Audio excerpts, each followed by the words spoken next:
Welcome to unified junkie में आप सभी का स्वागत है।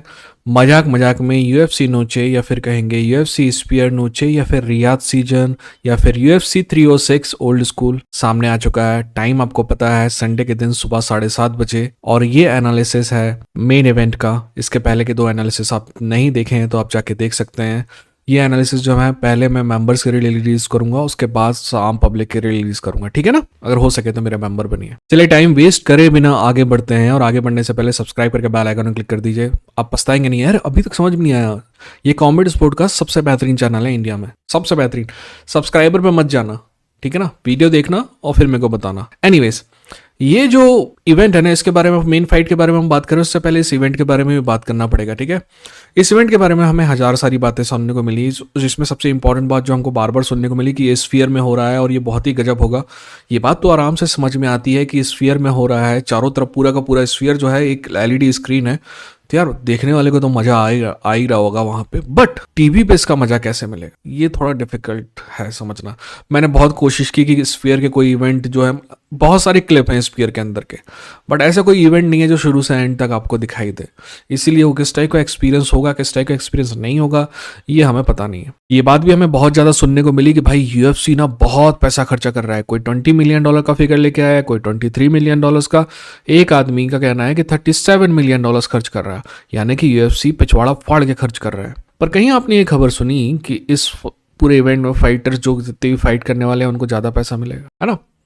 यूएफसी का यूएफसी नोचे है, राइट। यूएफसी नोचे है और यूएफसी बहुत ज्यादा अर्ज कर रही है मैक्सिकन ऑडियंस को देखने के लिए, पर मैक्सिकन ऑडियंस का मेन इवेंट है नहीं। यूएफसी आपको पहले ही बता चुकी है कि भैया $27 मिलियन का गेट है, सबसे बड़ा गेट है ये आज। 27 या $20 मिलियन, चेक कर लीजिएगा। और वैसे भी अभी 2-3 दिन है, मैं जो वीडियो बना रहा हूँ उसके बाद 2-3 दिन बचे हुए इवेंट में, तो शायद और बढ़ेगा। तो भैया इतने $1 मिलियन का गेट है और इससे ज़्यादा सब्जी वाला बाहर जा रहा है, उसके लिए मैं सॉरी बोलता हूँ, ठीक है ना। उसके लिए सॉरी नहीं बोलता हूँ, वो बेचारा अपने ईमानदारी से काम कर रहा है, मेरे से ज़्यादा मेहनती है। मैं उसकी आवाज़ यहाँ पे आ रही है इसलिए सॉरी बोल रहा हूँ, राइट। मेरे पास वैसा इक्विपमेंट नहीं है हाई क्लास। एनीवेज, इतनी सारी बातें सुनने को मिली कि भैया हाई क्लास गेट है, ये है वो है। पर दूसरी बात भी हमको सुनने को मिली कि पिछले 1.5 महीने से यूएफसी नोचे की यूएफसी 306 की टिकट्स जो है प्राइस लगातार यूएफसी को कम करना पड़ रहा है, ठीक है। एक न्यूज़पेपर में तो ये खबर है कि यूएफसी का टारगेट था इसके गेट के लिए $40 मिलियन, और अगर $40 मिलियन का टारगेट था और $21 मिलियन का गेट आ रहा है, तो आप ये कह सकते हैं कि सबसे बड़ा गेट तो है, पर जितना टारगेट था उससे हाफ है ना। और मतलब अजीब सी स्ट्रेटेजी है। पहले तो डेना वाइट एंड गैंग ने आके बिल्कुल बोला कि अर्ल हेमन से हमको डर नहीं लगता, कैनेलो अल्वारेज को भी हम देख लेंगे। पर जब टिकट बिकना कम हो गए तो फिर बोले कैनेलो अल्वारेज से कोई प्रॉब्लम नहीं है, ऊपर से एरोप्लेन जा रहा है, उसके लिए फिर से सॉरी बोलता हूँ मैं आपको। आई अपोलोजाइज दूस। यहाँ पे अगर तुम मेरी शक्ल और अच्छे इक्विपमेंट के लिए आए हो ना, तो बहुत बड़ा पछतावा होगा तुमको। हाँ, नॉलेज के लिए आया होगा तो बिल्कुल पछताओगे नहीं कभी। एनीवेज, तो पहले डेना वाइट ने बिल्कुल चैलेंज किया कि कैनेलो को देख लेंगे, अर्ल हेमन को भी देख लेंगे, और फिर हमारे साथ सऊदी अरेबिया है, ये सब बातें। जब टिकट बिकना कम हो गई तो टोन चेंज हो गई। भैया ऐसा है कि कैनेलो अल्वारेज तो मेरा फेवरेट फाइटर है, और क्या है कि मैं जो इवेंट हो रहा है उसके अंदर जो मूवीज आएंगी ना, उसमें कैनेलो अल्वारेज भी रहेगा, ठीक है यार। इन दी एंड ये सब बकर करने का मतलब ये है कि इस इवेंट का सबसे बड़ा स्टार वो फाइटर नहीं है जो मेरा मानना है कि one of the top 3 fighter of all time है यूएफसी की, बुलेट सवचेंको। वो फाइटर इसकी स्टार नहीं है। शॉन ओमैली, जिसको यूएफसी चाहता है कि वो नेक्स्ट कॉनर मैकग्रेगर बन जाए, वो भी स्टार नहीं है। इस इवेंट का सबसे बड़ा स्टार स्पीयर है, और ये बात मैं पूरी तरह समझ सकता हूँ कि जो लोग वहां पे फाइट देखने जा रहे हैं उनके लिए शायद स्पीयर सबसे बड़ा स्टार हो। प्रॉब्लम मुझे यहाँ खड़ी होती है कि हम तो वहां जा नहीं रहे हैं, हम तो टीवी में ही देखेंगे, हम तो लैपटॉप में ही देखेंगे, और बहुत सारे लोग मोबाइल स्क्रीन में देखेंगे। हमारे लिए क्या फर्क पड़ता है? अगर 10-15-20% बेहतर होगा ये तो मेरे को समझ में आता है, इतनी अकल तो मेरे में है। बट कैसे 10-15-20% बेहतर होने से ही मैं उसको स्टार मान लूँ और सिर्फ उसी के वैसे इवेंट देखूँ, है ना। ये अजीब सी बात है। खैर, ये सब बातें हो गई, अब मेन इवेंट की तरफ चलते हैं, है ना। भाई लोग, थोड़ा वीडियो लंबा हो जाएगा ना, तो टेंशन मत लेना, मैं थोड़ा डिटेल में बात करता हूँ, पर अपना एनालिसिस है मेरा, ठीक है ना। मैं कभी किसी का एनालिसिस देखने की कोशिश नहीं करता, क्योंकि मेरे को लगता है कि मैं उसकी नकल ना भी करूँ ना, तो कहीं ना कहीं आप उसके एनालिसिस से इन्फ्लुएंस हो जाते हैं, ठीक। इस इवेंट के बारे में बात करें उससे पहले हमें बात करनी होगी इन दोनों फाइटर्स के बारे में। जहां तक दवाशविली की बात है, दवाशविली फनी है, इंटेलिजेंट है। एक्चुअली मैं आपको बताऊं, मराब दवेशवेली का जो स्टाइल है ना, वो बहुत बोरिंग फाइटर का स्टाइल है, बहुत ही ज्यादा बोरिंग फाइटर का स्टाइल है। आप में से कुछ एग्री नहीं करेंगे बट सच यही है। बट जब आपके पास बोरिंग स्टाइल होता है ना, तो आपको अपना कैरेक्टर डेवलप करना पड़ता है। इसके सबसे बेहतरीन एग्जांपल हमेशा मैं देता हूँ चेल सनन का। चेल सनन का भी फाइटिंग स्टाइल जो है हद से ज़्यादा बोरिंग था, फिर भी वो आदमी $1 मिलियन नहीं, 1 मिलियन पेपर व्यू बेच देता था।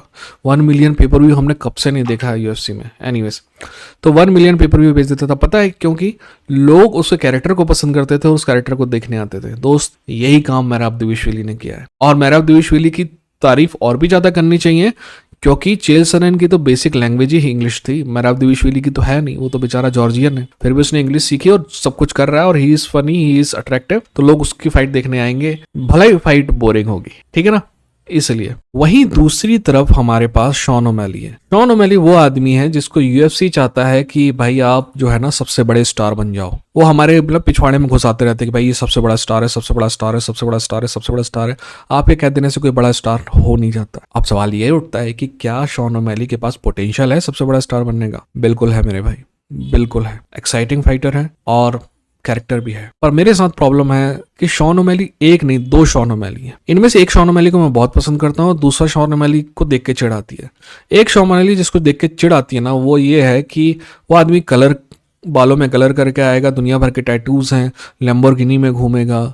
जब भी कभी आप इंटरव्यू लेने जाओ ना उसके घर पे, पता नहीं जितने भी इंटरव्यू हैं, वो जबरदस्ती आपको अपने गैराज में लेके जाएगा ताकि आप लैम्बोर्गिनी देख सको। ऐसा लगता है कि ये बच्चा आपका ध्यान अपनी ओर खींचना चाहता है। अब क्या है ना कि आप ध्यान नहीं दे रहे हो ना बच्चे पे, तो बच्चा क्या होता है, रोने लगता है। अगर वो रोने में भी ध्यान नहीं दोगे तो हाथ पैर पटकने लगता है। आप कुछ भी नहीं करोगे तो वो ऐसी हरकत करता है जिसपे आप गुस्सा हो, ताकि आपका ध्यान उसको चाहिए, right. All he wants is your attention. ये शॉन ओमैली अटेंशन सीकिंग बिच नजर आता है और ये मेरे को बिल्कुल भी पसंद नहीं। पर एक दूसरा शॉन ओमैली जो बहुत डिसिप्लिन फाइटर है, बहुत एक्साइटिंग फाइटर है, और तो और ये पार्टी की बात करता है पर पार्टी करता नहीं है, राइट। जो अपने डॉटर्स के साथ रहता है, बच्ची के साथ रहता है, he comes out as a very genuine human being. उसकी फैमिली लाइफ बहुत अच्छी नजर आती है। अपने कोच के साथ उसकी रिलेशनशिप बिल्कुल भाई जैसी है। ऑल इन ऑल ये जो रियल शॉन ओमैली है ना, ये मुझे अच्छा लगता है। और मेरा मानना है कि अगर वो छावा बनते ना, बनना छावा वाली बात है ना, वो छावा ना बने या फिर छपरी ना बने ना, तो ये शॉन ओमैली बहुत बड़ा स्टार बन सकता है। बट आई डोंट नो कि कौन उसको सलाह दे रहा है। एनीवेज, अब फाइट की बात करते हैं। देखिए, फाइट में जीतने के किसके चांसेस ज्यादा हैं? कोई शक और दो राय की बात नहीं है, मैराब दिविशविली के चांसेस ज्यादा हैं, ठीक है। बट लोगों की ना बहुत सारी थिंकिंग है जो थोड़ी गलत भी है।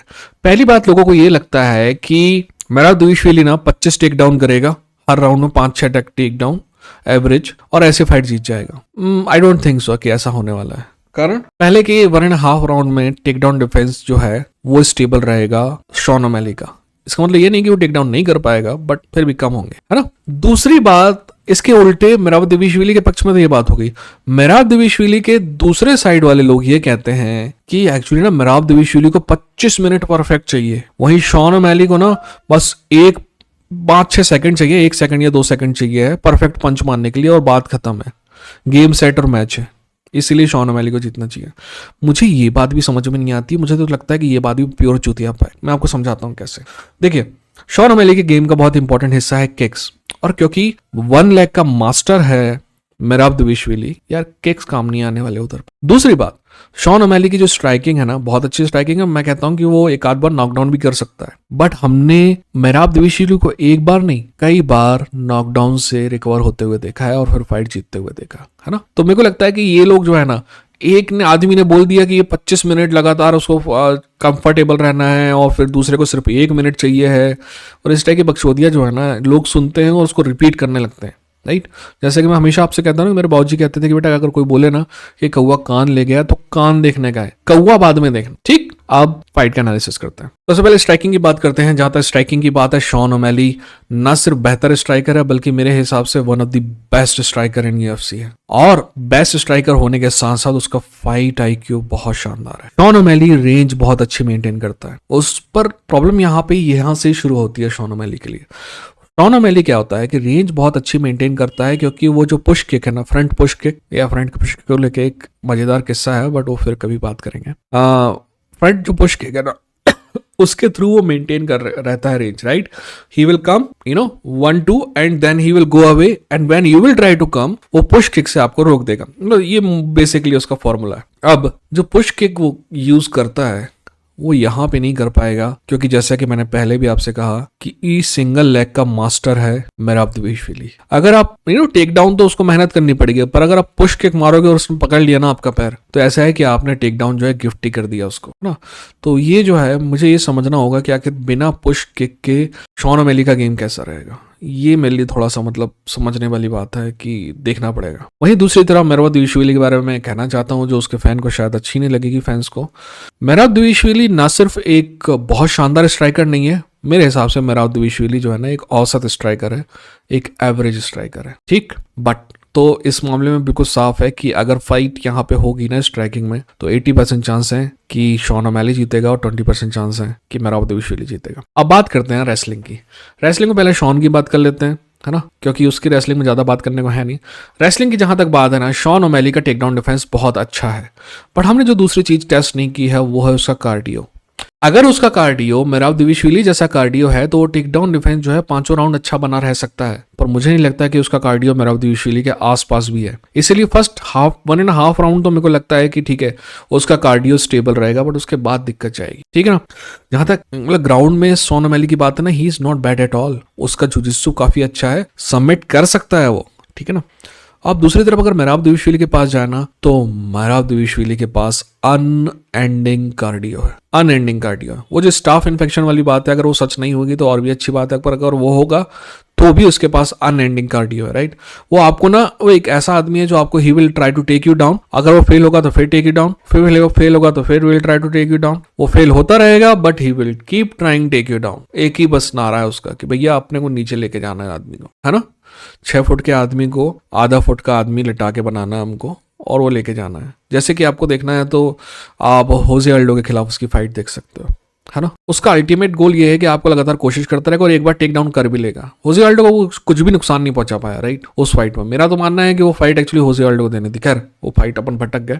अब जब वो आपको टेक डाउन करता है ना, तो यहाँ पे 2 अलग अलग कहानी है। एक कहानी है कि मेराबदविशविली जब टेक डाउन करता है और आप टॉप 5 फाइटर नहीं हो ना, तो वो आपको खतरनाक ग्राउंड एंड पाउंड करेगा, आपको बिल्कुल मतलब ग्राउंड पाउंड में ही खत्म कर देगा, या फिर आपको सबमिट भी कर सकता है ना। बट एक दूसरा मेराबदविशविली जो टॉप 5 फाइटर से जब फाइट करता है ना, तो इसके पास फिर टॉप 5 फाइटर से फाइट करता है ना, तो he will take you down but he won't be able to do anything. कई बार आप देखेंगे कि मेराबदविशविली ना सामने वाले को खड़ा हो जाने देता है ताकि वो उसको फिर से टेक डाउन कर सके, है ना, क्योंकि जजेस इस बात को है ना भाई कि इतनी बार टेक डाउन किया है आपने, वो काउंट करते हैं, जबकि काउंट करना नहीं चाहिए, करना सिर्फ डैमेज ही काउंट चाहिए।